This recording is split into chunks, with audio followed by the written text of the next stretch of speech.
In the world of talent development, you're mentioning basketball. Is it helpful for you to say hey, listen, look at this person's come up. You've never heard of Clyde Drexler, but study his game. You've never heard of Sean Kemp, study his game. Do you do that? That's a careful balance because sometimes the naivety of an artist is what produces the best creativity and the best art because they're not mimicking or influenced by something else. Like if I worked in the record business, Empire wouldn't exist. I never worked for a record company. So I Yeah. built my accounting system the way I thought it should be built.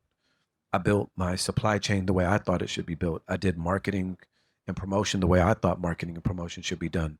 And then eventually I learned a little bit about the traditional music business. And I was like, okay, cool. If I'm Elon Musk and I'm building Tesla, maybe it's cool to look under the hood of a Mercedes that's 75 or 100 years of automotive greatness, right? So it's a nuanced balance. You want to look at the greats, but for me personally, my greatest gift was my naivety. There's a rapper, I don't want to say his name, but he's a really big rapper and probably does 500 million to 700 million streams a year. And if you would ask him like what are your favorite albums, he'll say I barely listen to other people's music because I don't want to be influenced by their music. I don't want you to listen to my music and say you hear so and so in my music because I became a fan of their music. And then on the flip side of it, you see other people emulate and then actually take it to the next level. A lot of it would be on a case by case basis of looking at who the artist is, what they're trying to become, what their path is. Are they a viral artist? Are they a touring artist? Radio driven, social media driven, culture driven, fashion driven, brand driven, several of those things. And then Yeah. you kind of figure out how to nurture based on just years of wisdom and say, these are the things that I think this particular artist needs. But a lot of what you're saying happens naturally by putting people in the studio with great producers and